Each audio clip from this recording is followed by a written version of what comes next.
preliminares yo no la grabo porque en el fondo a veces es como más latoso para algunos estudiantes escucharla, pero sí, ahora ya estamos grabando. Bien. Cuando escuchan la palabra elasticidad, estimado curso, ¿qué es lo que entienden por elasticidad? O qué es lo que se les viene a la mente por elasticidad? Capacidad de deformarse. Capacidad de desplomarse, ya, perfecto. Y volver al estado natural también. Ya, perfecto. ¿Podría ser una buena definición? ¿Alguien tiene otra?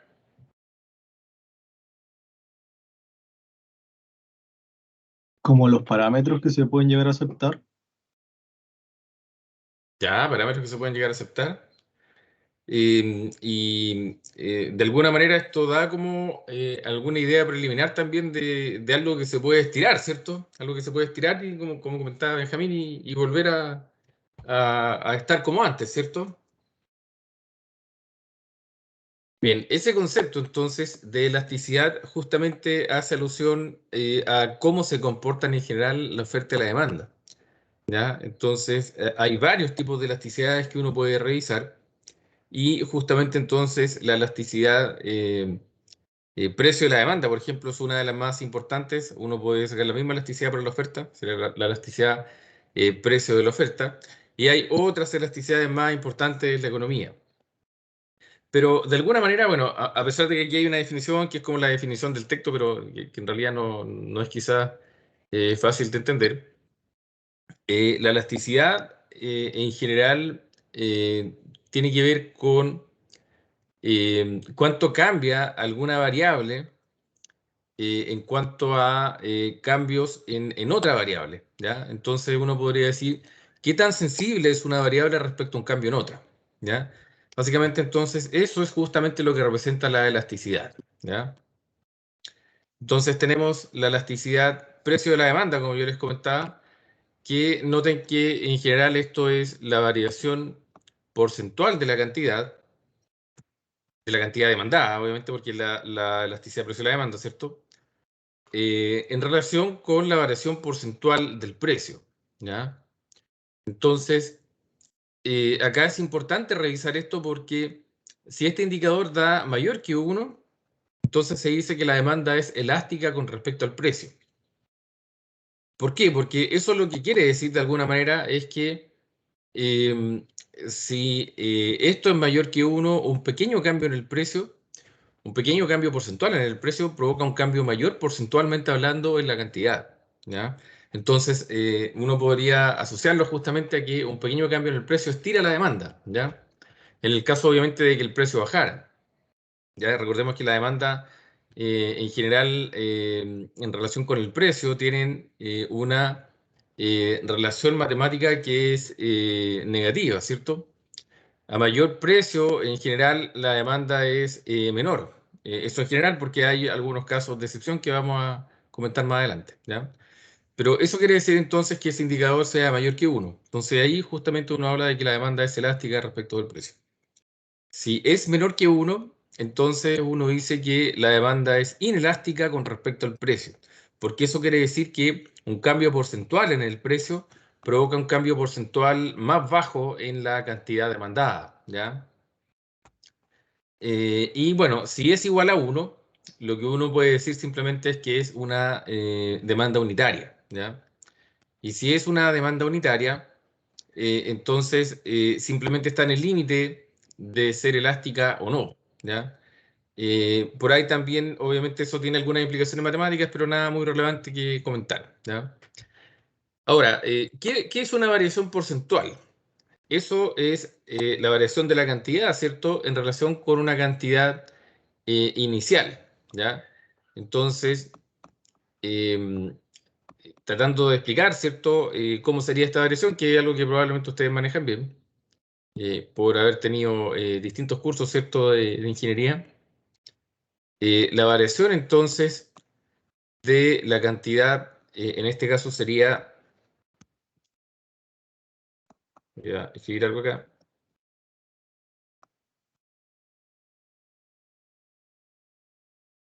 Oh, la Q, ahí sí. Eso sería la cantidad final, ¿cierto? Menos la cantidad inicial, ¿ya? Y esta cantidad entonces sería inicial, ¿ya? Cuando uno ve entonces la variación porcentual, ¿cierto? La variación porcentual, entonces lo que implica es que todo eso va dividido por la cantidad inicial, ¿ya? Lo mismo, obviamente, pasaría para la variación porcentual del precio, ¿ya? Entonces, escrito de esa manera, cuando uno evalúa, ¿cierto? La elasticidad de un punto a otro, y esto sería que en el fondo uno tiene una ecuación de la demanda, ¿cierto? Que uno puede escribir así. Entonces, uno podría tener acá una combinación A, por ejemplo, y acá una combinación B, ¿ya? Que obviamente tienen distintas cantidades y precios asociadas. Entonces, uno puede ver la elasticidad de pasar desde este punto a este, ¿ya? O desde este a este, que es el revés, ¿cierto? Entonces, ahí claramente cambia el precio y la cantidad, ¿cierto? Y uno tendría que evaluar justamente entre esos dos puntos. Esta fórmula, esta ecuación, en el fondo es para eso, ¿ya? Para ver qué pasa entre medio de esas dos combinaciones, ¿ya? Entonces, esa sería justamente la forma de escribirlos. Y bueno, si uno hace un juego algebraico acá, quedaría escrito de esta manera, ¿ya? Van a ver que en los textos en general lo que se escribe es solamente eso, ¿ya? Esta parte de acá.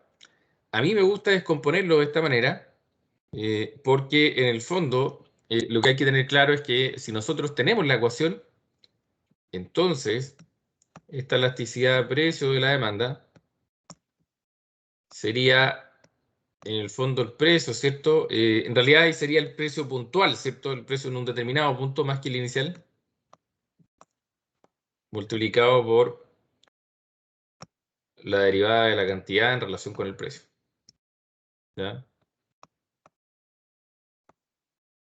Entonces, eso es lo que representaría esta expresión, ¿ya? Entonces, noten que el precio va en el eje de las Y, ¿cierto? La cantidad va en el eje horizontal, y de alguna manera si uno saca de Q a de P, sería como el inverso de la pendiente, ¿ya? Escrito de esa manera, pero si ustedes calculan entonces esto, eso significa calcular la elasticidad, pero en un punto, ¿ya? No es entonces entre dos puntos, sino que ahí ustedes, como están calculando a través de la derivada, ¿cierto? La derivada es infinitesimal, recordemos, entonces ustedes están calculando en un punto en particular. Entonces, ¿qué es lo que se ocupa? Obviamente esa cantidad y este precio, ¿ya? Vamos a ponerle, no le voy a poner una I porque podría confundirse con el inicial. En el fondo, podría ser un punto cualquiera, ¿cierto? Eh, podríamos ponerle simplemente P sub 1, P sub 2, o sea, P sub 1, Q sub 1. Entonces este sería Q sub 1, P sub 1, ¿cierto? ¿Sí? Bueno, esta es una de las formas de calcular esa elasticidad. Hay una corrección que se hace que vamos a ver también un poco más adelante, porque tiene algunos inconvenientes verlo de esta manera, ¿sí? Ya vamos a explicar eso a través de algunos ejercicios. ¿Todo claro entonces, estimado curso? ¿Alguna duda hasta acá?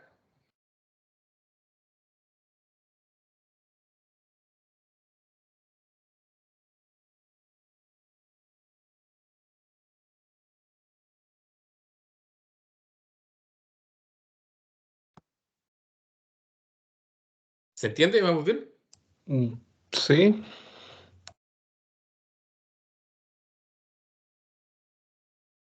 Bien. Asumo que me van a consultar si es que tienen alguna duda. Veo que en realidad no me han preguntado nada, pero no sé si es porque están tomando desayuno, que podría pasar, o si es porque queda todo claro. Bien. yo ya tomé desayuno, no se preocupe. Ah, perfecto, súper. Excelente. Yo también tomé. Ya. Pero puede pasar, ¿ah? O sea, si uno es alumno claramente podría estar obviamente tomando desayuno, no hay problema. Yo por lo menos no tendría ningún inconveniente que eso sea así, ¿ya?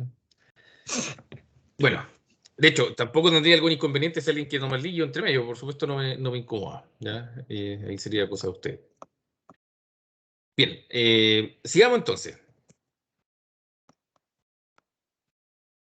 hecho, todo esto, esto puede sonar un poco quizás como no muy prudente o no sé, podrían quizás interpretar que de repente uno espera que las condiciones de la clase sean como siempre idóneas, pero yo tengo claro que, por ejemplo, hay, saliendo un poco el tema, ¿cierto? Hay momentos en el día donde de repente las dinámicas familiares son súper diferentes de las que uno necesita para una clase, ¿cierto? A veces hay ruido de fondo, ¿cierto? A veces la familia está en otra también y hay otros eventos que pasan ahí entre medio. Puede que incluso llegue algún pedido también con todo el contexto de la pandemia, ¿cierto? Que bueno, ya está como todo volviendo un poco más a a la presencialidad, pero eso podría pasar y eso uno lo entiende. O sea, de hecho, a mí me ha pasado, por ejemplo, en algunos cursos donde yo hago clases de algún diplomado, por ejemplo, un diplomado en salud, que varios de los alumnos obviamente son funcionarios de salud municipal y cuando de repente le toca una clase el fin de semana están con los hijos, con algunos son bebés, de hecho, entonces claramente uno no puede esperar que estén todos completamente pendientes de la clase. O sea, eso es real y eso en el fondo hay que ser un poco flexible con eso. A todos nos pasa eso. Yo también tengo un hijo, una hija, de hecho, y claramente puede pasar ese tipo de cosas. Así que, por eso les digo que puedo entender en el fondo algunos problemas con el contexto familiar. No, no sería nada raro, ¿ya? Bueno, volvamos al tema. Ahora, respecto de esta elasticidad de precio de la demanda, entonces hay cosas que influyen de manera importante, ¿ya? Por ejemplo, la disponibilidad de sustitutos cercanos. Si hay bienes, por ejemplo, que tienen sustitutos, vimos antes, ¿cierto? Que hay bienes que son sustitutos, hay bienes que son complementarios, ¿cierto? ¿Se acuerdan cuáles eran los sustitutos? ¿Todo esto?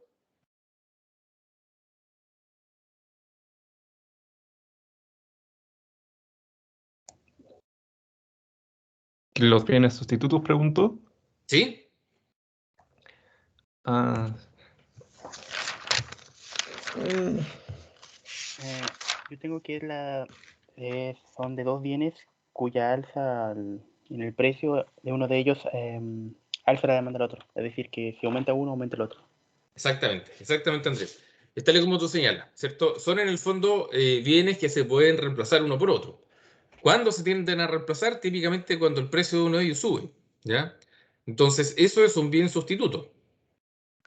Entonces, en este caso, obviamente, si hay bienes sustitutos, lo que va a pasar claramente es que hay demandas que son más elásticas, ¿ya? Entonces, ahí dice, por ejemplo, la mantequilla. Claramente, porque ¿cuál sería el bien sustituto de la mantequilla? ¿La margarina? La margarina, ¿cierto? Entonces, cuando la mantequilla está muy cara, ¿qué es lo que pasa por ejemplo, si sube el precio de la mantequilla, en el fondo, supongamos que suben todos los supermercados, ¿qué va a pasar con la demanda de la margarina?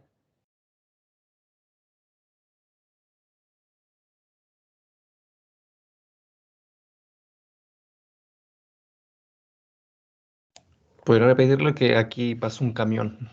Perfecto, No no hay problema. escuché. De hecho, voy a reformular la pregunta porque creo que puede llevar a un error en el fondo de lo que estaba preguntando. Pensemos más bien en qué pasa con en sí la demanda de mantequilla. Vamos a ir a eso primero y después vamos al oro, ¿ya? Con la demanda de la mantequilla, supongamos entonces que la mantequilla sube de precio, ¿ya? Entonces, si sube de precio, ¿qué pasa con la demanda de la mantequilla? Baja, Baja, ¿cierto? ¿Y qué pasa con la demanda de la margarina? sube. Sube, ¿cierto? Eso es lo que pasa. Entonces, por eso la disponibilidad de sustitutos cercanos claramente afecta a la elasticidad, ¿ya? De hecho, en general, podemos también, vamos a ver otro tipo de elasticidad más adelante, y uno podría analizar el cambio en el precio de un bien respecto de la demanda de otro bien, que sería justamente lo que pasa con un cambio en el precio de la mantequilla respecto de la cantidad demandada de margarina, ¿ya? Pero en este caso, por eso preferí cambiar el ejemplo, porque si no podía inducir a pensar que eso es lo que estábamos viendo ahora, ¿ya? En realidad ahora lo que estamos viendo es cómo cambia el precio de un bien y cómo incide en su propia demanda, ¿ya? Entonces, por ejemplo, supongamos que, no sé, las clínicas, por ejemplo, y los hospitales, supongamos que es lo mismo para hacer fácil el ejemplo nomás, ¿ya?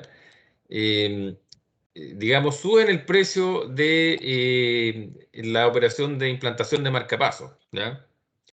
Y supongamos que algún familiar de ustedes, supongamos que el papá, espero ojalá nunca pase, pero supongamos que el papá de ustedes le da un infarto. ¿se van a poner a revisar los precios de alguna clínica o algún hospital para llevarlo? ¿O lo van a llevar al lugar más cercano que tengan, en el fondo? Al más disponible, digo, el más cercano. Al más cercano, ¿cierto? Para poder salvar la vida. ¿Y eso qué implica entonces? La demanda de prestaciones médicas de ese tipo, sobre todo de cirugías, son de tipo elástico, ¿no? Respecto de la demanda. ¿O son inelásticos al precio? En ese Es caso, inelástico. inelástico. Serían elásticos, ¿cierto? Porque en realidad ahí no nos importa mucho el cambio en el precio. O sea, no es que a uno no le impacte, pero obviamente se supone que la vida de un familiar está por sobre eso, ¿cierto? Incluso la vida propia. Más aún si es de un hijo. Entonces, claramente, cuando tenemos cosas de ese tipo, cuando hay, por ejemplo, prestaciones médicas, en general son justamente tipos de bienes o servicios que tienen demandas de tipo inelástico, ¿ya? Es decir, cambios en el precio en general no cambia mucho la cantidad demandada, ¿ya? Obviamente nos faltará en el fondo el que regatea un poco, pero la mayoría ahí no va a escatimar muchos gastos, ¿ya? Entonces, eso es más o menos lo que podríamos comentar, ¿ya? Ahora bien, respecto de necesidades frente a lujos, claramente cuando son necesidades, como lo que estábamos comentando, ¿cierto? Cuando, por ejemplo, está en juego la vida, eso tiene demandas más inelásticas, ¿ya? Por ejemplo, de hecho, justamente si hubiera un cambio en el precio del agua, por ejemplo, en nuestros servicios básicos, ahí justamente probablemente modificaríamos a lo mejor en el largo plazo un poco nuestro consumo, ¿cierto? Quizás deberíamos hacerlo más eficiente, de hecho ya deberíamos hacerlo, ¿cierto? Por algunos problemas de agua en algunas zonas sobre todo. Pero probablemente el cambio no va a ser muy brusco y no va a ser tan rápido, ¿ya? En general va a ser más inelástico el cambio, porque aunque sube el precio, en general uno tiene ciertas necesidades mínimas, ¿cierto? Y en general, salvo que esté en una guerra, ¿cierto? En un escenario muy difícil, como un terremoto, como el que quizás más de algunos de ustedes pasó, claramente ahí uno podría ver drásticamente reducida la cantidad de agua que ocupa, pero si no, probablemente no cambie mucho, ¿ya? Entonces, obviamente, si son lujos, supongamos que, no sé, ustedes van a comer con su polola una vez al mes, por ejemplo, a un restaurante muy caro. Claramente, si el precio cambia mucho del plato que piden o los platos que les gustan, eso va a cambiar la demanda, ¿ya?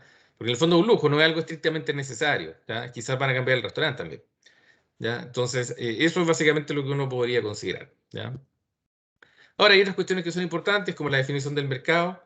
En general, mientras más estrechos son los mercados, es decir, más reducidos son, tienen demandas más elásticas. También el horizonte de tiempo hace que las demandas sean más elásticas, ¿ya? En el cambio del tiempo, ¿ya? Entonces, esas cosas son importantes dentro del estudio de la demanda, ¿ya? Ahora bien, aquí hay un pequeño ejemplo que está resuelto, ¿ya? Y básicamente es como para que le pongan atención a algunos aspectos importantes, ¿ya? Bueno, hay una combinación, ¿cierto? Más bien, hay varias combinaciones que aquí le llaman puntos. Aquí hay precios y cantidades, ¿ya? Entonces, de hecho, esta cantidad debería decir IA, no sé por qué dice aquí, pero debería decir I, ¿ya? En realidad es el mismo bien, ¿ya? Entonces, noten que hay distintas combinaciones de precio, cantidad, ¿cierto? Y vamos desde, bueno, si uno recorre desde la combinación A hasta la H, en general vamos aumentando las cantidades y reduciendo el precio, que es obviamente lo que debería pasar en una curva de demanda, en una típica curva de demanda, ¿cierto? Entonces, si uno calcula la elasticidad desde el punto C al F, va a pasar lo siguiente, ¿ya? Va a pasar que acá noten que estamos todavía considerando que este precio y esta cantidad son iniciales, ¿ya? Acá no sé qué pasó. Ahí sí. Ya. Entonces, si estos son iniciales, ¿cierto? Si partimos desde el punto C, entonces, o combinación C, el precio sería 5 el inicial y la cantidad 1250. Y la final sería la de la combinación F, cuya cantidad sería 3250, que es la que está acá, y cuyo precio sería 3. Entonces acá hacemos la resta final menos inicial, quedaría obviamente 3.250 menos 1.250, eso da 2.000. 3 menos 5, quedaría menos 2. Y eso obviamente habría que multiplicarlo por las cantidades iniciales, ¿ya? Esta es una forma de sacar esa elasticidad.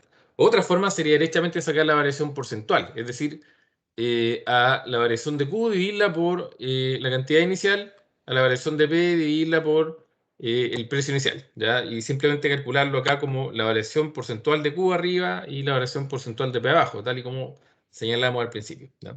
Entonces, eso va al mismo resultado que lo que estamos haciendo y en este caso da menos 4, ¿ya? Aquí sí hay que hacer una consideración, que en general para la elasticidad precio de la demanda es la única donde a nosotros solamente nos interesa el valor absoluto. Entonces hay textos, por ejemplo, que acá ponen esto así, en valor absoluto, ¿ya? Eso se hace solamente porque la pendiente de la demanda, ¿cierto?, es negativa, dada la forma de la curva. Entonces, simplemente nos interesa saber el valor en términos de cómo varía la cantidad en relación a cambio en el precio, ¿ya? No pasa para otras elasticidades. De hecho, para otras sí es importante el signo, ¿ya? De hecho, en la elasticidad de precio de la oferta esto no se hace porque en general la pendiente de la oferta es positiva, así que no va a haber ese problema, ¿ya? Pero acá sí se hace, ¿ya? Entonces aquí en realidad lo que nos importa es que esto da 4, ¿ya? Aquí no me alcanza, creo, el espacio. Entonces esto da 4, ¿sí? Y esto también en valor absoluto entonces va a dar, si nosotros calculamos, de hecho al revés, esto si lo ponemos como de F a C, noten entonces que acá como cambian los puntos iniciales, y ahora sería 3 y 3.250, nos va a dar otro resultado. Pero acá entonces esto nos daría en valor absoluto 0,92. Y acá tenemos un problema. Y ese es el problema que yo les anticipaba antes, ¿ya? El problema es el siguiente, y nosotros dijimos que si la elasticidad daba mayor que 1, entonces la demanda era elástica, ¿cierto? Pero acá, ¿es elástica o es inelástica? Estamos considerando el mismo tramo, de C a F. Pero primero lo vimos en esta dirección, y después lo vimos en esta dirección. Y no nos da lo mismo. ¿Qué creen ustedes entonces? ¿Podemos concluir algo ahí o no?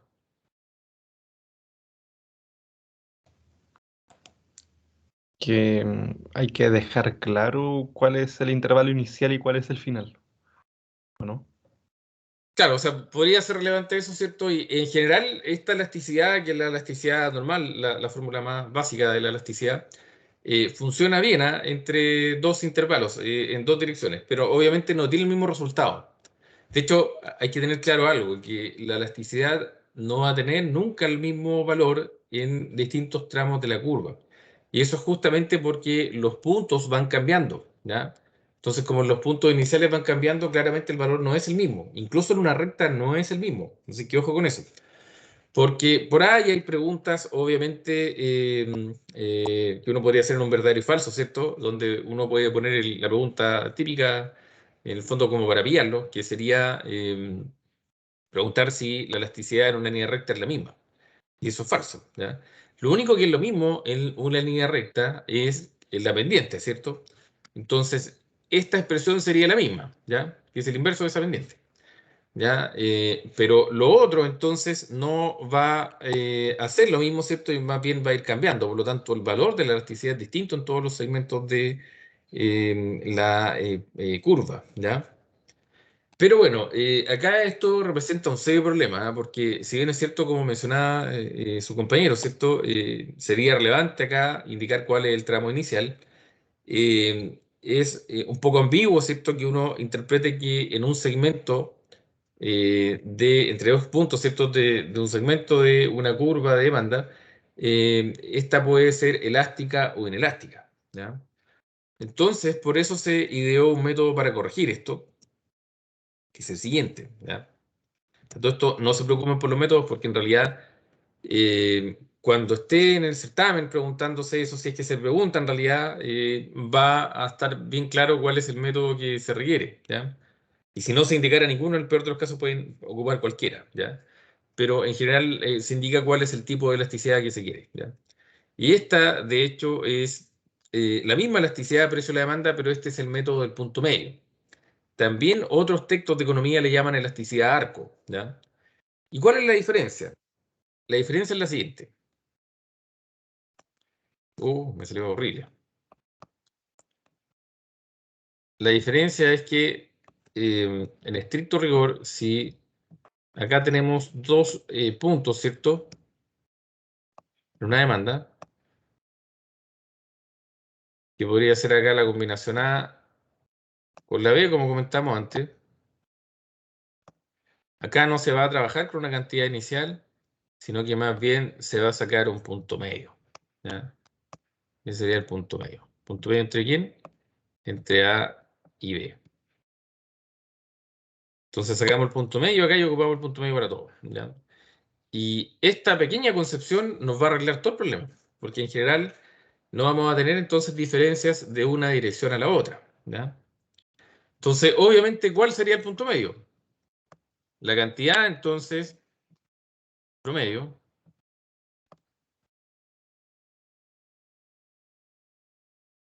sería la cantidad inicial, ¿cierto? Más la final, partido por 2, ¿ya? Promedio. ¿Sí? Lo mismo, obviamente, ocurriría para el precio barra, ¿cierto? El precio medio. ¿Sí? ¿Se entiende, estimado curso?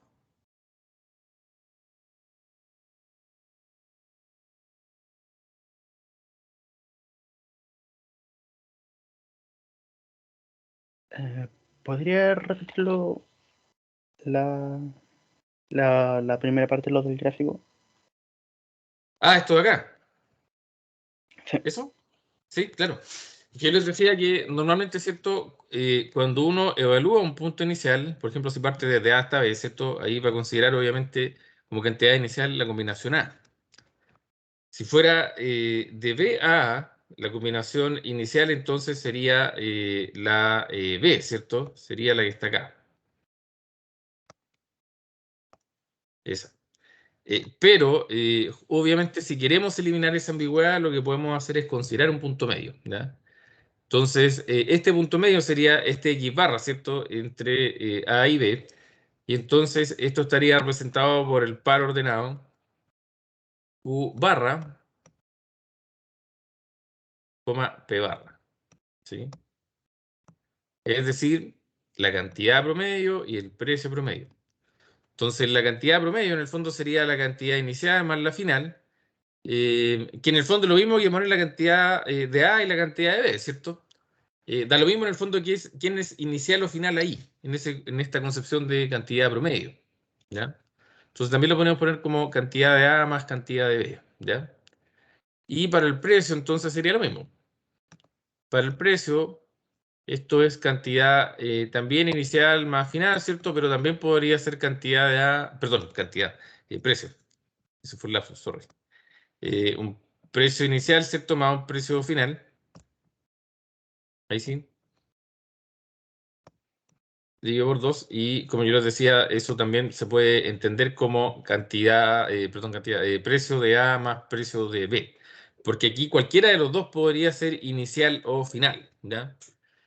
Obviamente, si partimos de acá, este sería el precio inicial, el de B. Si partimos de acá, el precio inicial sería el de A, ¿ya? ¿Se entiende? ¿Queda más claro ahora?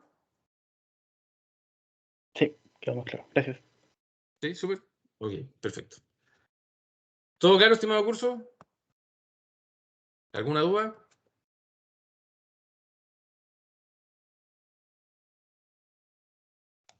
¿No?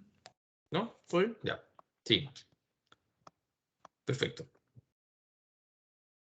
Bien, entonces si nosotros hacemos el cálculo de nuevo, noten que va a lo mismo, porque se elimina la ambigüedad, ¿ya? En realidad, independientemente de la dirección que lo escojamos, ya el precio promedio va a ser 5 más 3 dividido por 2, ¿cierto? Da lo mismo si ponemos 5 más 3 dividido por 2 o 3 más 5 dividido por 2, ¿cierto? Da lo mismo. Para la cantidad es exactamente igual, ¿cierto? 1250 más 3250 partido por 2, da lo mismo escribirlo así que poner primero 3250 también, ¿cierto? Da exactamente lo mismo. Pero lo que cambia acá, pero no va a tener efecto en el fondo en el resultado, es la variación, ¿cierto? Porque la variación siempre va a ser final menos inicial. Entonces, si ponemos acá 3250 primero, es porque el punto final sería el F, y acá sería 3250 menos 1250, ¿cierto? Dividido por 3 menos 5. Si fuera al revés, y el final fuera C, esto sería 1250 menos 3250. Pero entonces la única diferencia es que en vez de dar 2000, daría menos 2000, ¿cierto? ¿Todos de acuerdo con eso?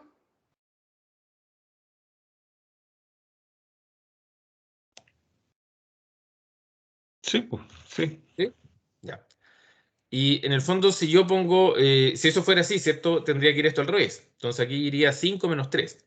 Y esto en vez de dar menos 2, daría 2, ¿cierto? ¿Todos de acuerdo? ¿Sí? Sí. Entonces, al dividir 2000 en menos 2 o menos 2000 dividido en 2, va a dar menos 1,78.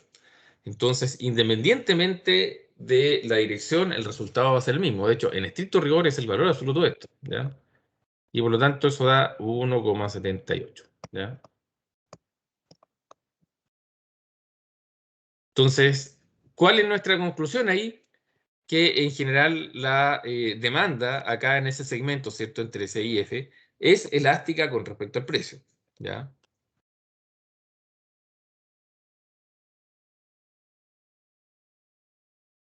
¿Sí? ¿Todo claro? Siempre se toma el valor absoluto, ¿o no? Claro, en el caso de la cantidad demandada, ¿ya? Más bien en el caso de una elasticidad de precio de la demanda. Ahí es cuando se toma el valor absoluto, ¿ya?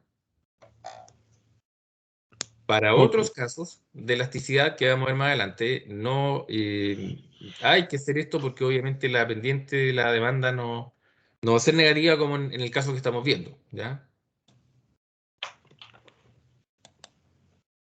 De hecho, noten lo siguiente, y esto también es relevante para eso. Noten que acá en el fondo se evalúa con respecto a mayor o menor que 1, ¿ya? Entonces, no nos interesa un poco que sea negativo, simplemente si es menor que 1. En el caso de otras elasticidades van a ver que sí importa que sea menor que 0. Ahí entonces sí no importa, ¿ya? Entonces esa es la diferencia.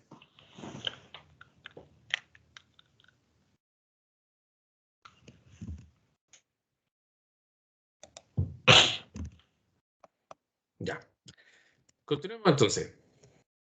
Acá hay algunas cosas que hay que considerar. Estos son un par de gráficos que están en el texto hecho, pero en el fondo para no demorarnos tanto yo simplemente los voy a explicar, ¿ya? Lo importante es saber que todos estos valores que están acá de elasticidades están considerados con el método del punto medio, ¿ya? Es decir, con esta forma. Si ustedes lo calculan de la primera manera que nosotros lo vimos, no les van a dar los mismos resultados, ¿ya? Así que ojo con eso. Entonces, consideremos lo siguiente. Si nosotros tenemos una demanda que es vertical, ¿ya? Que podría ser un caso particular, obviamente, porque en general, como yo les comentaba, la demanda tiene una pendiente negativa, pero si fuera una demanda vertical, entonces uno señala que la demanda es perfectamente inelástica. Por lo tanto, tiene una elasticidad igual a 0, ¿ya? ¿Y por qué sucede eso? Porque acá lo que estamos viendo es que hay un incremento en el precio desde 4 a 5 y cambia la cantidad acá demandado, ¿no?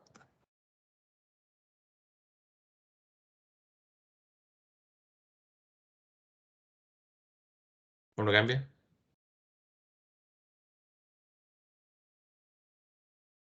Digo, sigue en línea recta. ¿Sí? Esta sería la demanda. Aquí no tiene pendiente negativa. Esa sería esta. En este caso, entonces, cambia la cantidad demandada cuando cambia el precio, ¿no? No. No, ¿cierto? Entonces la variación porcentual de la cantidad aquí sería...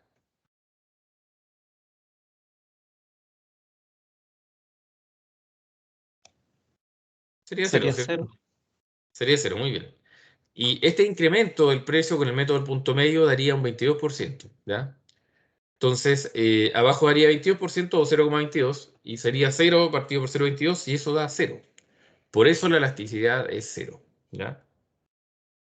Ahora bien, si la elasticidad comienza a tener pendiente negativa, si se empieza a recostar sobre la horizontal, mientras más cercana esté a la horizontal, mayor va a ser esa elasticidad, ¿ya? Entonces, acá noten que ya tiene una leve pendiente la curva de demanda, ¿ya? Y ante el mismo cambio en el precio que estábamos viendo, ¿cierto? Entonces, acá el cambio en el precio es un 22%. Acá la cantidad se reduce de 100 a 90. Se va a reducir la cantidad, ¿cierto? Porque obviamente si sube el precio, hay que pensar en que la cantidad se reduce. Eso es relevante porque como de repente tenemos que evaluar con el valor absoluto, uno tiene que tener esa consideración, si no los resultados les van a dar equivocados, ¿ya? Si el precio sube, la cantidad demandada va a bajar. Si el precio baja, obviamente la cantidad demandada sube, ¿ya? Eso hay que tener claro.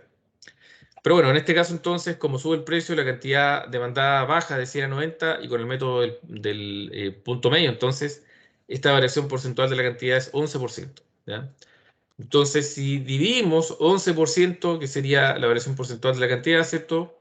Dividido por 22%, que es la variación porcentual del precio, eso da, ¿cuánto es eso?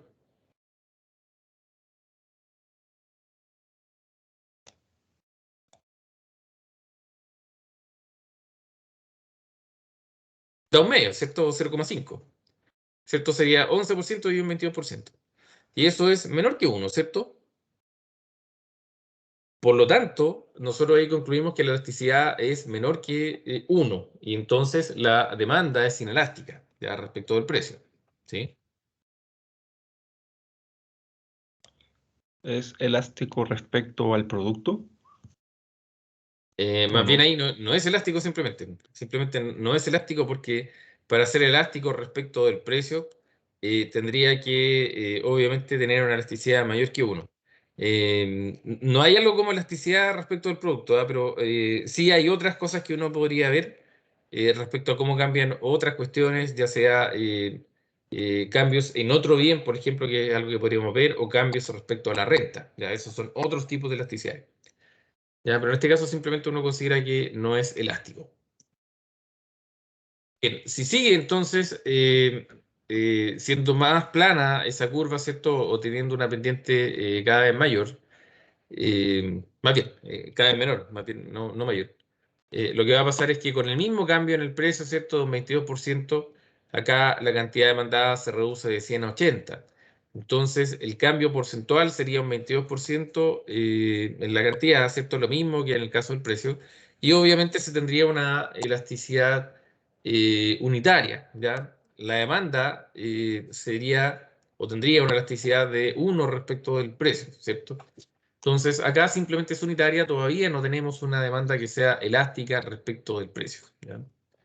Pero obviamente si continuamos, acá ya noten que esta demanda que es bastante más plana, el mismo cambio en el precio provoca una disminución de la demanda mucho mayor, aquí con el método del punto medio de un 67%, en el otro caso sería un 50%, ¿cierto? Pero acá sería un 67%.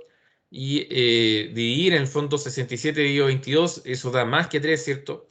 Y por lo tanto esto es mayor que 1 y uno concluye que la demanda es elástica respecto del precio, ¿ya? Pero, ¿qué pasa entonces si nosotros tenemos una curva de demanda que es constante, ¿ya? Que es como la que está acá. Noten que acá puede variar la cantidad, pero el precio cambia, ¿no?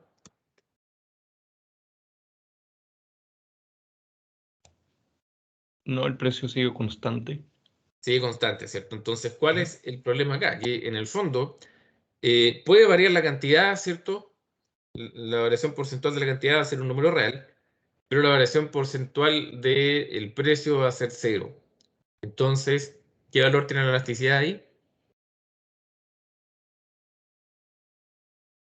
¿Algo partido por 0 cuánto es? Infinito.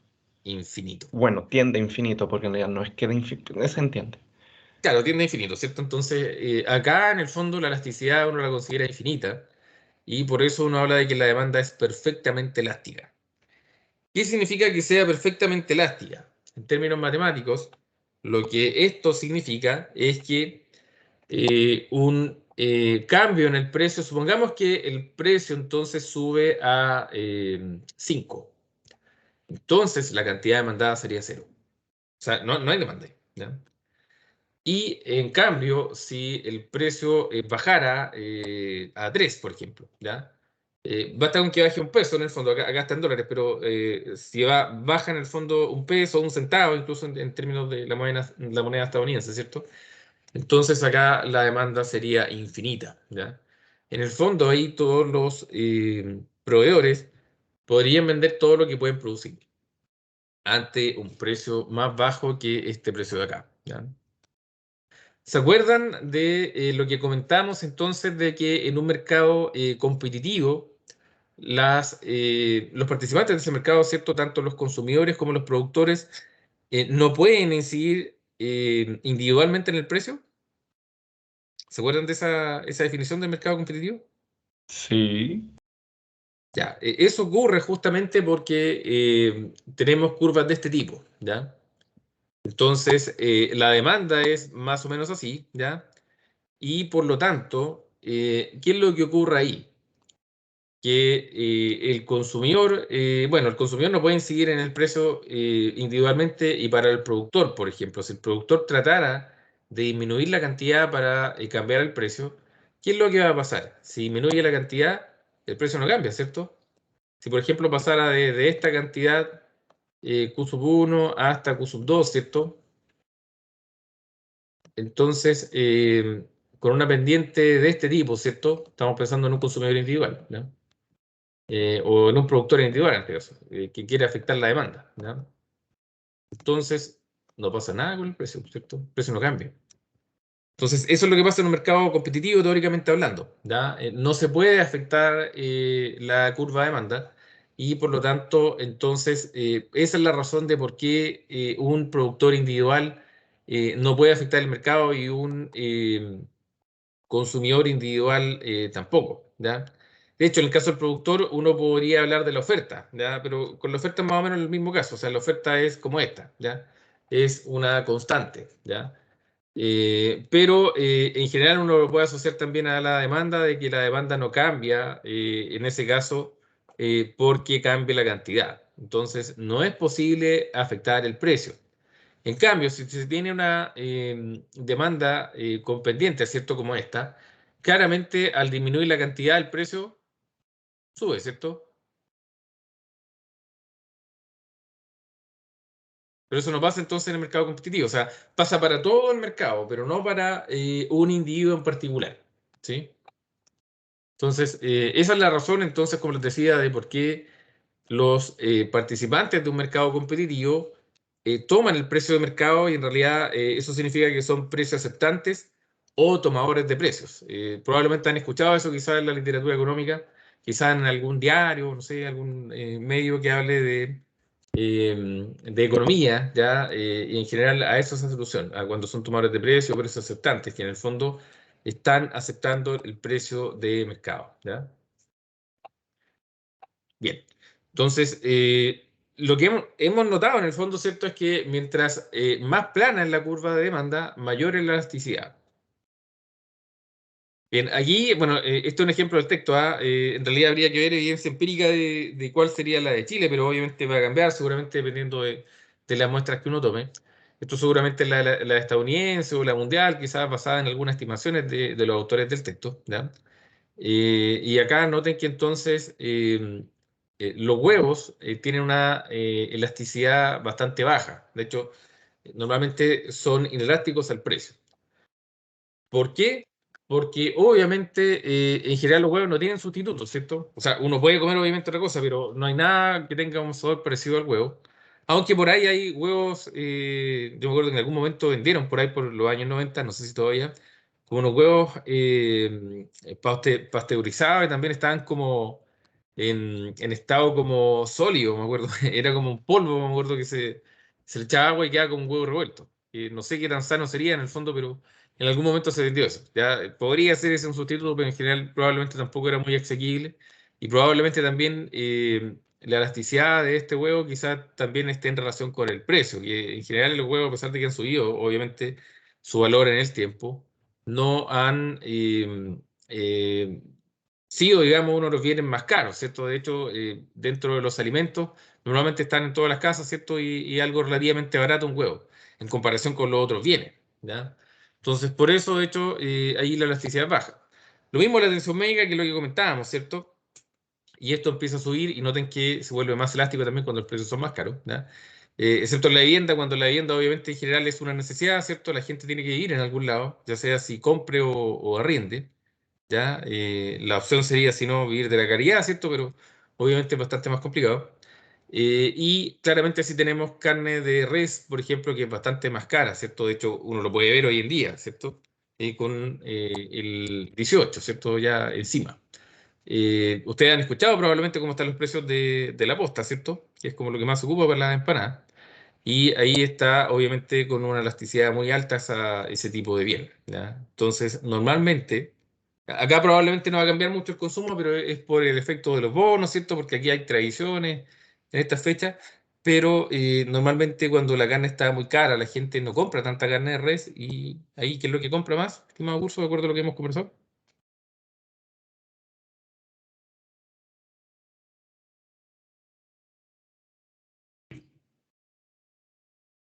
¿Por qué tienden a sustituir entonces el consumidor la carne roja en general?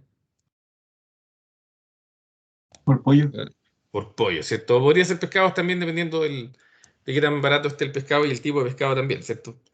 Probablemente la merluza es como lo más fácil de usar, lo más barato, ¿cierto? Pero ya si usamos otro tipo de pescado puede no ser tan conveniente, ¿ya? Salmón, por ejemplo, reineta puede que en realidad no, dependiendo de los valores, obviamente puede no ser tan conveniente, ¿ya? Pero para efectos de las empanadas, como yo les decía la otra vez, se pueden hacer hasta de pollo, así que habrá gente que lo haga así, ¿ya? Obviamente comida en restaurante y otras cosas tienen demandas más elásticas, ¿ya? Entonces, acá viene una cuestión súper importante, ¿ah? Lo que vamos a ver ahora, que noten que una explicación bien básica sirve un montón para interpretar cosas que ustedes ven cotidianamente, ¿ya? Entonces, primero, para poder explicar eso, hay que entender qué es lo que son los ingresos. Entonces, quiero hacer una pregunta de cultura general, ¿no? ¿Ah? Que me he dado cuenta que muchas veces no está muy clara entre los estudiantes de ingeniería civil, ¿ya? En general, por la formación que tienen los ingenieros comerciales y los civiles industriales, tienen claro eso, pero es porque tienen un montón de cursos antes donde ven varias nociones como de cosas de administración, de negocios, de finanzas, etcétera, ¿ya? Pero, ¿saben cuál es la diferencia entre la utilidad y el precio, cierto? Perdón, entre la utilidad y el ingreso, ¿o no? A todos les queda claro cuál es la diferencia, ¿cierto? ¿O no?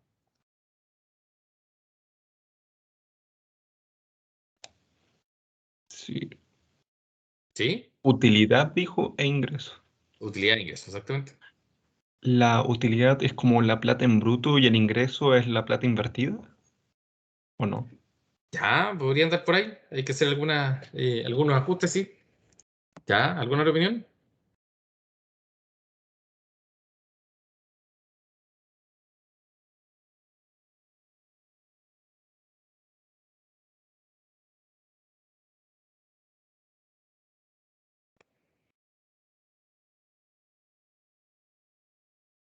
¿No? ¿No tenemos más opiniones? Yo, bueno, profesor, me lo imagino muy similar a como lo dijo el compañero, en verdad. Tenía como esa misma idea. O sea, no tan. No sé si era el título, pero tenía esa misma idea en mi cabeza. ¿Podría explicar cuál es? Que ahora me entró la duda. Yo me lo imaginé así y dijo que no era tan certero. Claro, es que hay que hacer algunas precisiones. O sea, en el fondo, lo que hay que entender es que el ingreso es lo que una empresa percibe, ¿ya? Entonces, por ejemplo, si alguno de ustedes ha tenido algún emprendimiento, seguramente alguno de ustedes ha tenido algo así. Por ejemplo, ¿alguno de ustedes hace clases particulares?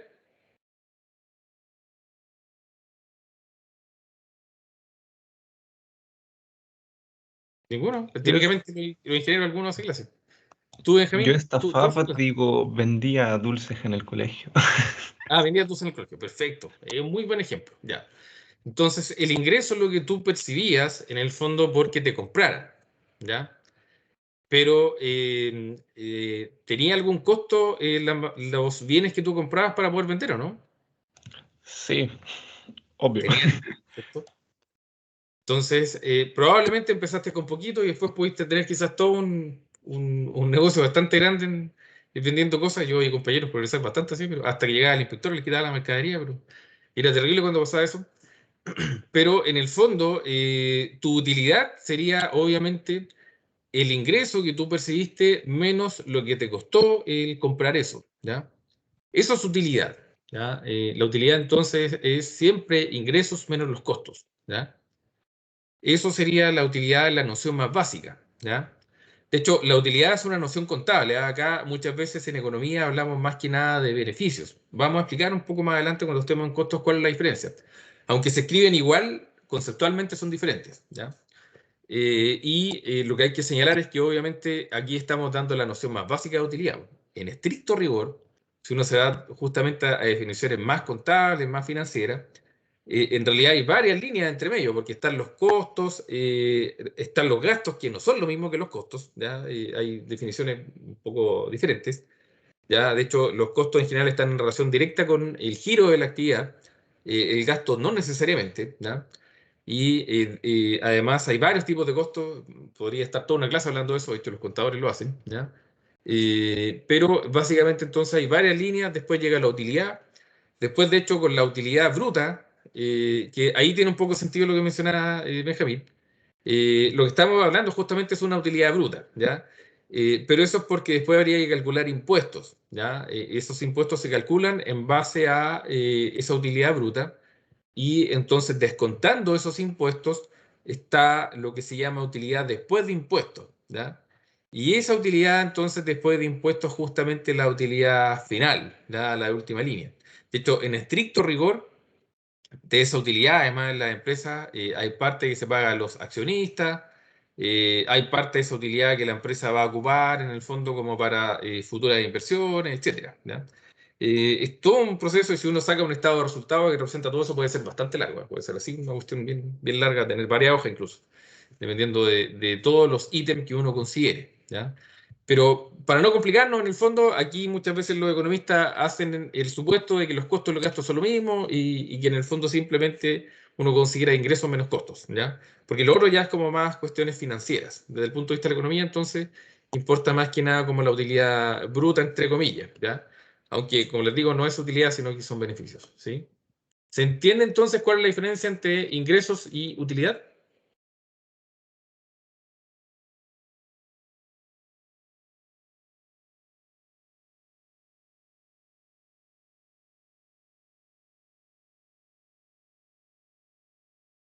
Sí, profe, que se entiende el término ahora.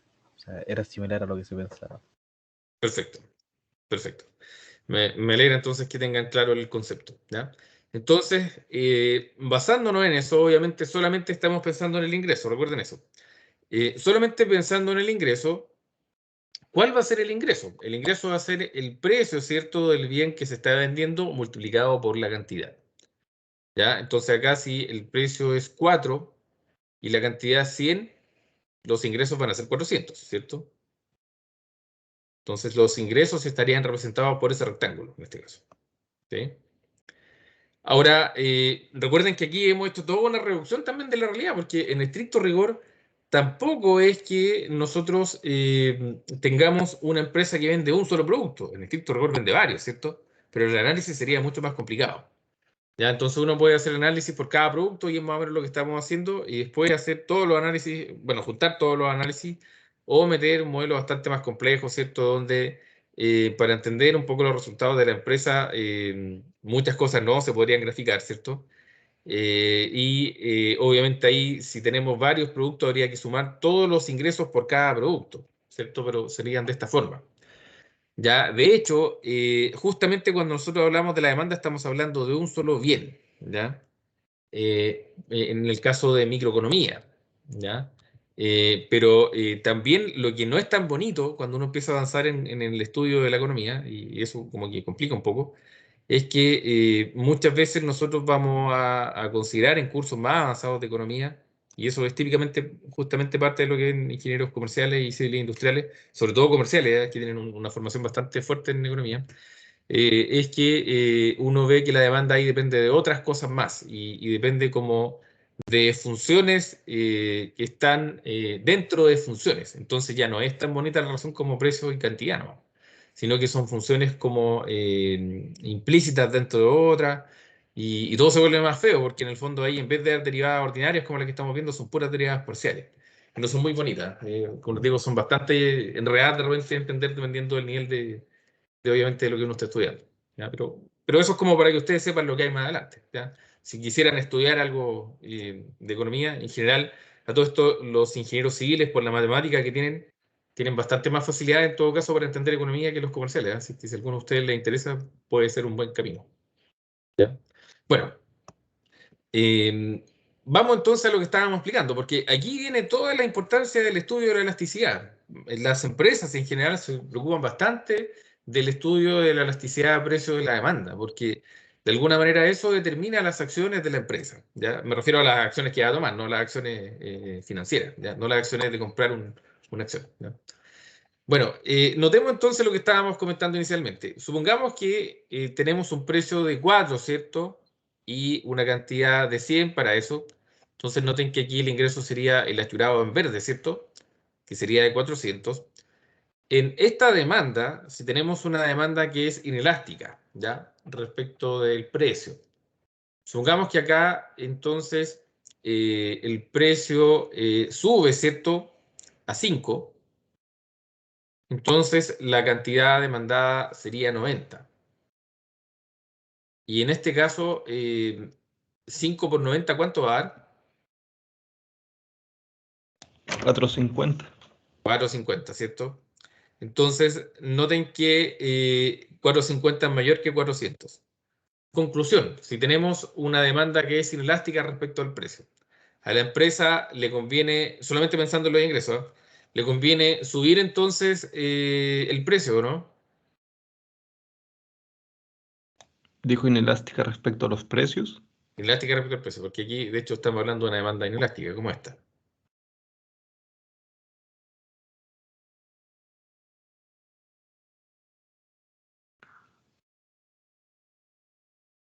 ¿Le conviene ahí subir entonces a la empresa el precio, no?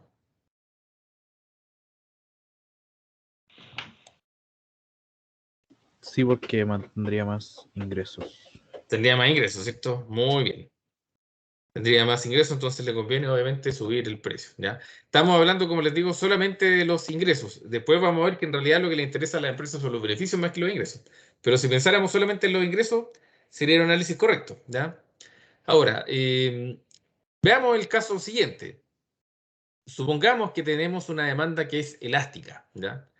Entonces, supongamos que la empresa sube el precio de 4 a 5. Ya acá, en este caso, la demanda baja a 70. Y 70 por 5 da 350. A la empresa, entonces, en el caso de una demanda elástica, le conviene subir el precio, ¿no?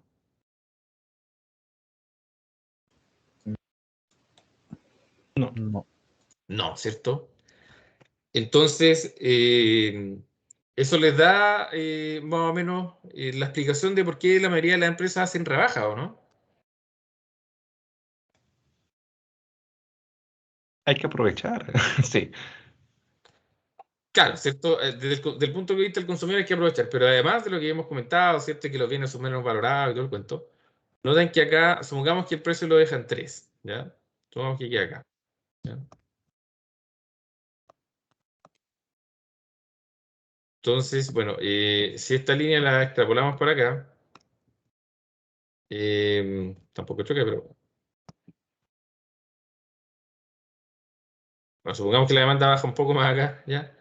Está un poco rara la demanda, pero supongamos que llega por acá. ¿Cuánto aumentaría la cantidad? Aumentaría harto de acuerdo a la forma de esta curva, ¿cierto? Entonces, supongamos, vamos a poner un ejemplo, supongamos que esto es 150, ¿ya? ¿Le conviene a la empresa bajar el precio a 3 o no?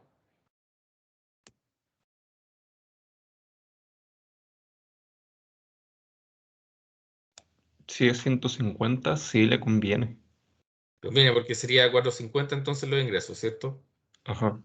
Entonces, esto es lo que justifica que la mayoría de la empresa haga promociones y esto es lo que justifica que existan cosas como el Cyber Day, el Black Friday o todo ese tipo de cosas, ¿ya? Justamente porque en realidad las empresas, bueno, tienen un precio normalmente que a veces también lo usan solamente para las promociones, ¿ah? Es un precio falso, pero lo ponen un poco más alto un par de días antes para después que la gente note que baje, ¿cierto? Y es como los típicos reclamos de los consumidores, porque los que están como muy atentos a eso se dan cuenta, ¿ya? Pero suponiendo en el fondo que el precio es real y que la rebaja es real, en general no es que la empresa sea buena samaritana, lo que pasa es que cuando baja el precio, lo que hace es subir los ingresos, ¿ya? Entonces, las empresas que hacen rebajas es porque en general tienen demandas que son elásticas, ¿sí? Y muchas veces las empresas, bueno, una empresa que no conoce mucho el mercado, suponiendo que es una empresa nueva, también tantea un poco el terreno muchas veces y ve qué es lo que pasa con la demanda. Entonces, obviamente, con la experiencia, va a saber si le conviene bajar o no el precio. ¿Sí? ¿Se entiende esto, estimado curso? Sí, se entiende. Perfecto. Entonces, aquí ya acaban de entender varias cosas de cómo funciona el mercado. Por lo tanto, ¿qué es lo que uno puede concluir entonces? Que en general, si noten que la demanda es elástica, ¿cierto? Ahí dijimos que convenía bajar el precio y por lo tanto ahí los ingresos y el precio se mueven en direcciones opuestas. Por eso es que desde el punto de vista solamente de los ingresos, conviene bajar el precio para aumentar los ingresos, ¿cierto? En cambio, si la demanda es inelástica, más bien el precio y los ingresos se mueven en la misma dirección. Por lo tanto, ahí no conviene bajar el precio porque bajan los ingresos y más bien convendría subirlos, ¿ya? Porque además la gente como que no tendría muchas opciones de cambiar el producto. Por otro lado, también en el caso de que tuviéramos una elasticidad unitaria, y por eso es importante la elasticidad unitaria, ya ahí más bien los ingresos se van a mantener constantes respecto del precio. Entonces, muchas veces en ese tipo de bienes también no cambia mucho justamente el precio, ¿cierto? Porque los ingresos no van a cambiar mucho tampoco, ¿ya? De hecho, solamente como para que tengan nociones de la inflación, ¿ah? No sé, bueno, pensemos en cuando ustedes tenían 10 años. ¿Cuánto valía un huevo hoy?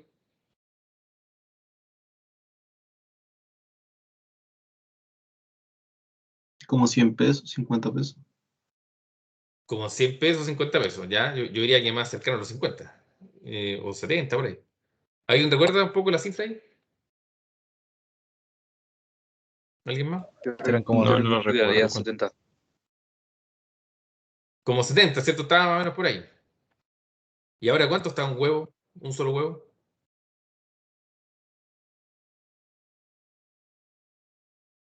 sobre 100, 120. Hasta 200 en algún lado, diría yo. De Sí. hecho, cuando yo tenía 10 años, un huevo costaba como 30 pesos. Entonces, ¿se dan cuenta cómo han ido subiendo los bienes a pesar de que el huevo sigue siendo barato en relación a comprar otras cosas? ¿Ya? Entonces, esto es como para que ustedes tengan una idea más o menos de cómo cambian los precios en el tiempo, ¿ya? En realidad habría que mirar el IPC, que tiene varias cosas más, ya las vamos a explicar cuando estemos en macroeconomía, pero eso da un poco la noción entonces de esto, ¿ya? Entonces, bien, respecto de la elasticidad, entonces, lo que comentamos, ¿cierto? Es que la elasticidad va a cambiar en todos los puntos, ¿cierto? De cualquier demanda, no va a ser la misma. Pero noten que entonces, para el caso de la demanda, la elasticidad va a ser mayor que 1 típicamente cuando hayan cantidades bajas y precios altos, ¿ya? Y después va a ser en general menor que 1. De hecho, acá tenemos varios ejemplos de varias combinaciones de cantidad y precio. De hecho, aquí están los ingresos, por ejemplo. Y uno puede ver que la demanda es elástica hasta cierto punto, más o menos por acá. Cuando es la elasticidad unitaria, noten que al cambiar el precio queda igual en el fondo el ingreso y después va bajando el ingreso, ¿cierto? Porque se vuelve inelástica la demanda, ¿ya? Eso pasaría que los ingresos bajan si es que el precio ahí baja, ¿ya? Pero bueno, es solamente un ejemplo. podemos hacer el mismo análisis, de hecho, con la oferta. Pero acá tenemos otro tipo de elasticidad, ya que sería la elasticidad ingreso de la demanda. ¿Ya? Y este tipo de elasticidad es una elasticidad, entonces, que lo que trata de decir es cómo cambia la demanda de un bien cuando cambia el ingreso o la renta. ¿Ya? Entonces, un bien cuya elasticidad ingreso o la demanda es menor que cero, y aquí se importa el signo, entonces es un bien inferior. ¿Ya? ¿Qué quiere decir eso? Que si aumenta la renta o ingreso, ¿cierto? Lo que va a pasar es que la variación de la cantidad es negativa. Por eso entonces toda negativa. ¿Ya? Entonces, ese es un bien. Nosotros dijimos anteriormente, ¿cierto?, que los bienes inferiores son los que se demandan menos cuando aumenta la renta, ¿cierto?, o el ingreso. Entonces, esta elasticidad justamente mide eso, ¿ya?, como el tipo de bien del que se trata. ¿Ya? Después, si la elasticidad ingreso de la renta, perdón, ingreso de la demanda, ¿cierto?, es mayor que cero, entonces esto sería un bien normal o básico, esto sería la mayoría de los bienes, porque en general quiere decir que al aumentar la renta, aumenta la cantidad demandada. ¿Ya? Se pueden escribir igual de esta forma, ¿cierto? Eso implica que uno podría escribir esto igual que una derivada en caso que tenga la ecuación, etcétera, ¿cierto? También uno podría ocupar, en vez de las cantidades iniciales o ingresos iniciales, los puntos medios de ambos. Se puede ocupar, de hecho, la variación de los puntos medios o arcos, en el fondo, en cualquiera de las elasticidades. Y si entonces esta elasticidad de ingreso de la demanda es mayor que 1, es un bien de lujo. ¿Ya? Eso quiere decir que al aumentar la renta aumenta mucho la cantidad demandada. ¿Ya? Entonces, bueno, pueden haber varios ejemplos de eso, van a haber varios ejemplos también en práctica seguramente de eso. ¿Ya? Ese es uno de los tipos entonces de elasticidad. ¿Ya? Y aquí está el otro tipo de elasticidad importante que yo les comentaba, que era la elasticidad que tenía que ver entonces con un cambio en el precio, ¿cierto? Cómo provocaba un cambio en la cantidad demandada de otro bien. ¿Ya? Y esto se le llama elasticidad precio cruzada de la demanda. ¿Ya? ¿Por qué? Porque justamente cuando yo hablaba del ejemplo de la mantequilla y la margarina, yo después cambié un poco el ejemplo porque no quería que se confundiera con esto. ¿Ya? Aunque el efecto también ocurre, ¿cierto? Sabemos que entonces un cambio en el precio de la mantequilla va a cambiar la demanda de la mantequilla, que era lo que quería que tuvieran en mente, pero al mismo tiempo afecta la demanda de margarina, que es un sustituto, ¿cierto? Pero uno podría analizar directamente esto. ¿Qué pasa cuando ocurre un cambio en el precio de un producto B, que podría ser la mantequilla, en relación a la demanda de otro producto A, ¿cierto? Que podría ser la margarina, ¿ya? Entonces, acá obviamente importa también el signo. Noten que, de hecho, si esa elasticidad es mayor que cero, que es el primer caso, ¿cierto? Son bienes sustitutos, porque eso quiere decir que al aumentar el precio de uno de estos, aumenta también la cantidad demandada del otro. Entonces, claramente son bienes sustitutos, ¿cierto? Si pasa al contrario, son bienes complementarios, ¿cierto? Porque al aumentar el precio de uno de ellos, entonces baja la demanda del otro porque se consumen juntos. Puede ser el caso del azúcar con el café, ¿cierto? A ver, pensemos en un completo italiano, ¿cierto? Con el precio de la malta, por ejemplo. ¿Ya?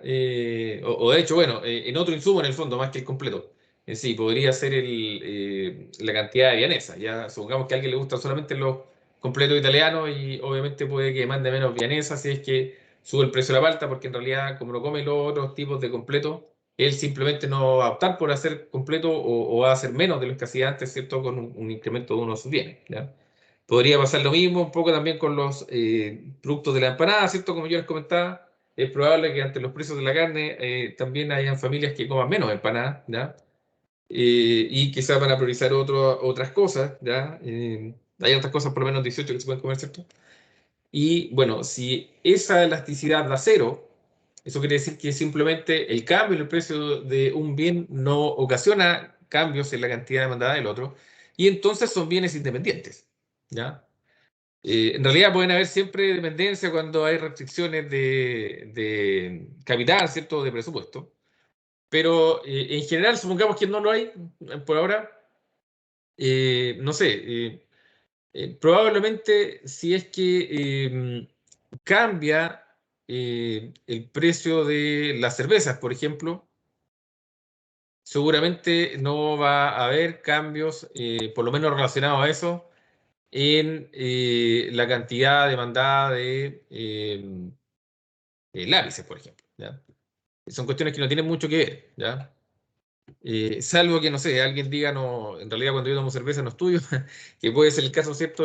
Pero probablemente no tiene una variación muy directa, ¿cierto? Con la cantidad en ese momento, ¿cierto? Entonces son bienes que en general no tienen mucho que ver, en cambio sí podría haber obviamente diferencias con la cerveza respecto de otro licor, ¿cierto? Ahí claramente podrían ser sustitutos, ¿ya? De hecho, estimado curso, esto solamente por preguntar. Supongamos que el precio de la cerveza está caro.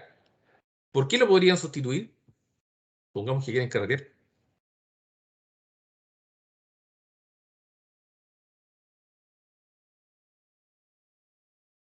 ¿O no tendría un sustituto ¿Pisco? cercano? ¿Pisco? ¿Ya? ¿Puede ser pisco? Perfecto, ¿ya? Ahí va a depender del gusto de ustedes, en el fondo. ¿Habrá otra cosa por la cual se pueda sustituir o no? Dependiendo del gusto de ustedes.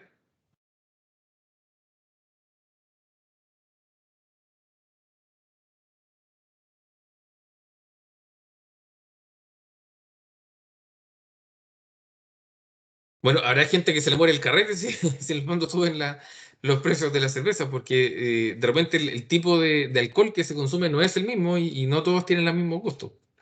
¿Ya? Entonces hay gente que es más cervecera que otra. Yo en mi caso, por ejemplo, a mí no me gusta mucho la cerveza. Me gustan más bien otros tipos de tragos y muchas veces no hay muchos sustitutos de lo que uno puede querer, pero por lo menos en mi caso no es que carretee mucho que digamos, pero en general soy un bebedor más controlado. En realidad yo soy como más que nada un bebedor social y tomo como de poquito en el fondo, nunca me anulo en el fondo bebiendo, pero puede ser el caso distinto, obviamente, ¿cierto? Dependiendo de cómo consuma uno y del tipo de bien que consuma, ¿ya? Entonces, en mi caso no me afectan los cambios en el precio de la cerveza, porque yo no tomo cerveza, no me gusta el sabor de la cerveza, ¿ya? Pero hay gente que obviamente le incide, ¿ya?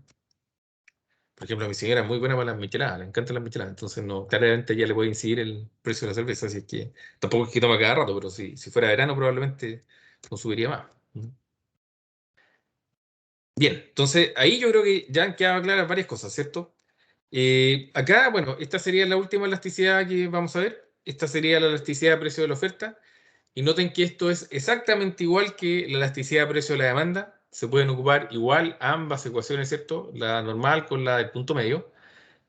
La única diferencia es que acá no necesitamos valor absoluto porque la pendiente de la curva de oferta es positiva, ¿ya? Entonces, si esa elasticidad es mayor que 1, la oferta es elástica respecto al precio. Si es menor que 1, la oferta es inelástica respecto al precio. Y si es igual a 1, la oferta es unitaria, ¿ya? Los efectos son los mismos. Si tenemos una oferta que es completamente vertical, la elasticidad es 0, por lo que ya dijimos, ¿cierto? Si tiene pendiente, de hecho una pequeña pendiente, pero noten que aquí la ecuación se empieza a recostar hacia el otro lado. Aquí va a ser menor que 1. Si sigue recostándose va a llegar a ser igual a 1, ¿cierto? Y eso quiere decir que es unitaria. Y después, obviamente, si es que tuviera suficiente pendiente, más bien, suficiente inclinación más que pendiente, estuviera más cerca más bien de la horizontal, esto llegaría a un momento en el cual esto va a ser unitario, ¿cierto? Eso quiere decir que cambios en el precio van a afectar mucho a la oferta y entonces van a llegar acá al caso donde tengamos una oferta que es completamente constante, ¿cierto? Y va a pasar lo que ya comentábamos, que ahí la oferta también es de elasticidad infinita, ¿ya? Entonces, ¿qué es lo que pasa acá? Que en el caso de la oferta pasa al revés, ¿cierto? Si el precio baja de 4, entonces ningún oferente va a querer ofrecer nada, ¿ya? Entonces, obviamente no tiene sentido bajar la cantidad, ¿cierto? Porque ahí no le va a convenir probablemente al productor. Si la cantidad sube un peso de 4 en el fondo, claramente la oferta va a ser infinita.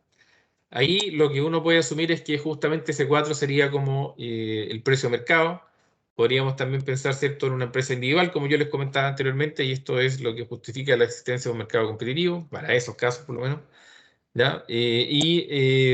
Entonces, obviamente la empresa va a poder producir todo lo que pueda o va a poder vender todo lo que pueda al precio de mercado que sería adecuado, ¿ya? Eso va a ser un mercado competitivo, entonces, como yo les comentaba, ¿ya? Pero ese es justamente uno de los ejemplos con el cual uno podría describir ese tipo de situaciones, ¿sí? Bien, aquí pasa un poco lo mismo que antes, ¿cierto? Pero para el otro lado, en general acá la elasticidad va a ser más grande en precios más bajos y cantidades más bajas que al revés. Ocurría en el caso contrario, un poco en el caso de la demanda. Y acá hay cosas importantes que uno podría mencionar, ¿ah? Que tiene que ver con el hecho de que no siempre un incremento en la tecnología va a significar necesariamente mayores ingresos para un mercado, ¿ya? Obviamente todavía estamos haciendo el análisis del ingreso, ¿ah? No nos hemos metido, como les decía, con los beneficios o con la utilidad incluso, que es un poco más básico que los beneficios, ¿ya? Entonces, acá podríamos describir lo que sucedió, por ejemplo, con el caso del trigo, ¿ya? Eso es lo que trata de hablar un poco el ejemplo del texto acá. Y lo que pasa entonces es que el trigo, bueno, si uno se va a 100 o 200 años atrás, había muchos más productores de trigo que ahora, pero hoy en día existe mucha más tecnología para poder producir trigo, tanto como para cosecharlo, como para poder alterar en el fondo la producción de trigo probablemente con transgénicos, ¿cierto? Y eso es cuestionado porque por ahí se discute si el valor nutricional es igual o no. Hay quienes dicen que sí, otros dicen que en realidad es más malo en el fondo. Por el lado de la economía hay gente que está de acuerdo con eso porque dice que en el fondo si no, habrían varios alimentos que serían bienes superiores, que habría hambruna. Hay otros que no están de acuerdo porque creen que en realidad esto más que nada beneficia ciertos oligopolios nomás. Bueno, hay de todo un poco, probablemente la respuesta real esté un poco en el medio de ambas posturas, ¿ya? Y ciertamente, por lo menos lo que yo creo es que los transgénicos sí no son tan saludables, pero es verdad que los productos orgánicos son bastante más caros. Entonces, no todas las familias pueden acceder a los productos orgánicos, ¿ya? Completamente orgánicos me refiero. Ya, si alguien lo puede hacer, genial. Si no, puede que no sea tan sencillo. Pero en ese caso, cuando aumenta, de hecho, la tecnología, ¿cierto? Lo que va a ocurrir entonces con la oferta es que la oferta se va a desplazar a la derecha, ¿ya? Entonces aumenta la oferta. Y eso fue lo que pasó en el mundo. ¿Cuál fue el problema? Que la demanda de trigo no aumentó, ¿ya? Entonces, al no aumentar la demanda de trigo de manera significativa, noten que entonces el nuevo equilibrio sucede con una cantidad mayor, pero con un precio más bajo. Entonces, los ingresos digamos, de todo este mercado son menores a los de antes, porque antes, suponiendo que la cantidad de trigo fuera 100, esto podría ser en miles de toneladas, por ejemplo, ¿ya? Pero si esto fuera 100 y el precio fuera 3, los ingresos serían 300.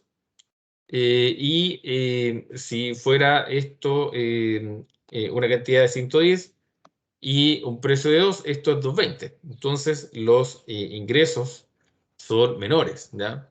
Entonces, acá uno podría pensar que los agricultores están más mal, ¿ya? Ahora bien, eso depende del mercado, porque en realidad si son pocos, si son súper pocos en el fondo los que se reparten eso, puede que estén mejor, ¿ya? Y de hecho pasa en algunos oligopolios. En el fondo son bastante más fuertes que varios productores pequeños que habían antes, varios quebraron y quedan ellos, y claramente ellos van a tener más beneficios, ¿ya? Porque se reparten los ingresos entre menos personas. Pero en el caso del trigo, más bien hay muchos pequeños agricultores. De hecho, el trigo se considera como un mercado competitivo, obviamente saltándonos las compañías grandes, ¿cierto? Como supermercados y distintas cadenas que obviamente pueden, obviamente, lucrar con eso, ¿cierto? Y ponerle precios muy complejos a los pequeños productores y obviamente cobrarle bastante más al consumidor, ¿ya? Pero si obviamos eso y consideramos los pequeños productores de trigo y también consideramos entonces solamente los consumidores, en ese caso donde hay muchos pequeños agricultores, el precio puede obviamente incidir en que los ingresos no sean muy altos, ¿ya? Y un poco lo que pasa, yo les comentaba también con el caso de la leche, ¿cierto? En el caso de los cooperativos de leche aquí en Chile, ¿ya? Obviamente también saltándonos las cadenas de supermercado. ¿Ya? Ahora, claramente no es que el precio de ellos haya bajado, ¿ya? Pero claramente, si uno ve en términos comparativos, precios reales, considerando la inflación, puede que no estén mejor que antes, ¿ya? Y por ahí varios se quejan de que la cosa no es tan buena como antes, y seguramente los costos han subido bastante más que el ingreso, ¿ya? Entonces, eso es lo que uno podría concluir, ¿ya? En este caso, noten que siempre los aumentos de tecnología van a aumentar la oferta, obviamente, cuando esa tecnología está asociada a ese producto, ¿cierto? Y eso entonces normalmente desplaza los equilibrios, si es que no cambian las demandas, ¿cierto? Hacia mayor cantidad y menor precio, ¿sí? Bien, estimados alumnos, nos tomamos harto tiempo en este capítulo, pero súper relevante, por eso yo quería verlo en clases, porque pueden salir varias dudas ahí también, y no sé si queda alguna ahora. Después entonces vendría el capítulo 6 y 7, y yo creo que entonces la próxima clase rematamos antes del certamen y vamos a ver el capítulo 8 y 9, que serían los últimos antes del certamen, ¿ya? El 10 puede ser igual porque el 10 también está en clase asincrónica, así que lo voy a subir la otra semana, ¿ya? ¿Cuándo era el certamen? Se me olvidó. El certamen me parece en 2 semanas más, me parece, ¿no? A ver, veámoslo. Mira. ¿A todo esto tienen alguna consulta, estimado curso? ¿Alguna duda, opinión? Que usted dijo algo que había subido una segunda clase sincrónica, pero a mí y a varios más no les apareció. A ver, es un buen tema porque ayer les pasó también a unos alumnos de otro curso.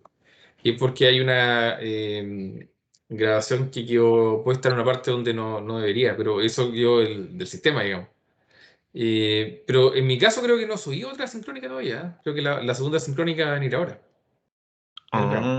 Ya, ok, eso lo explica. Gracias. De nada, pero igual voy a verificar eso porque lo que ha pasado más bien es que en las grabaciones, en un caso, en una sección, se me metieron en un lado que decía solo vista, una carpeta que creó Teams. Y no sé por qué, obviamente, por razones que uno podría entender, ¿cierto? No estaban disponibles para los alumnos. Entonces eso me pareció muy extraño y finalmente pude mover el archivo a otro lado como para que lo pudieran ver. De hecho, ahora estoy verificando justamente eso. Si es que hay alguna clase de las que hemos grabado como solo vista, y sería terrible porque no podrían descargarla. Estoy esperando. Ahí voy a ver en el fondo qué pasa, pero todavía no carga. Bueno, si fuera el caso, eso lo voy a arreglar. ¿Ah? Otra recomendación también antes de ver el tema del certamen. Hay una cosa que tienen que tener cuidado. Cuando ven datos del celular, si son clases asincrónicas, por ejemplo, que están descargando, y si alguien tiene un plan y lo está ocupando, puede que obviamente no pueda, por supuesto, ver el video, ¿cierto? Descargarlo porque quizás le consuma todos los datos. Ya las clases asincrónicas son pesadas, los archivos, así que ojo con eso. Así que ahí alguien podría tener bastantes más problemas que en el caso de alguien que está obviamente ocupando Wi-Fi, ¿ya? Eso por un lado. Aquí estoy abriendo todo esto el tema del archivo, les digo el tiro el certamen, ¿cuándo sería? Profe, es que la práctica del viernes está en solo vista. No se puede descargar eso. Ah, ya, perfecto. Perfecto. Ya. Ya eso lo voy a arreglar, ya, porque probablemente entonces, como les decía, puede que haya ocurrido eso y claramente no es lo óptimo.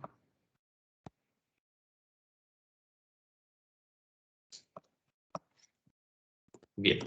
Acá, ¿cuándo sería entonces el primer certamen?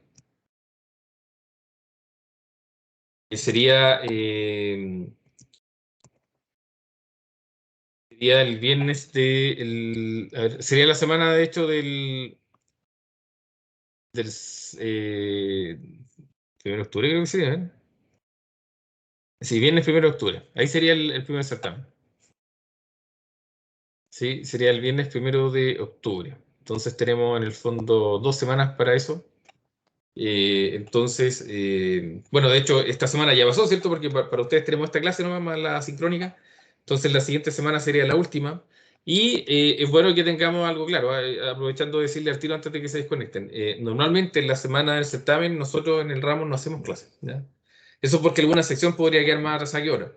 Entonces, en la semana de los certámenes, salvo que estemos atrasados, y ahí yo les voy a avisar, me ha pasado que de repente uno se atrasa por diversas razones hubo alguna clase que no se pudo hacer, hubo mala conexión, lo que sea. Ahí yo les aviso y claramente tendríamos clase en esa semana, pero no es nuestro caso, así que por lo menos nosotros no tendríamos clase la semana de certamen, ya que sería la última semana de septiembre y la primera de octubre. Y, o sea, coincide ahí en esa semana, ¿cierto? Obviamente la siguiente semana sí tenemos clase y como ya le he comentado los días miércoles, desde aquí en adelante, salvo que yo le indique también, no vamos a tener clase. ¿Ya? Esto hasta que sigamos así. Obviamente si volvemos a la presencialidad, y puede que eso ocurra quizás antes de que termine el año, claramente las dinámicas vamos a tener que conversarlas de nuevo hoy. ¿Ya? Así que eso, estimado curso. ¿Alguna duda hasta acá? ¿Alguna opinión? ¿Algo antes de salir?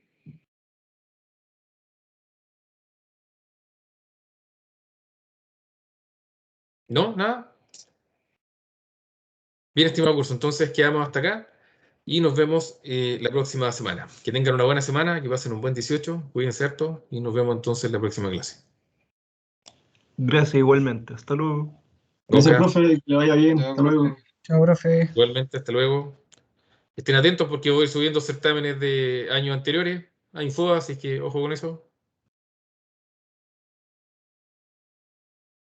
Chao, profe.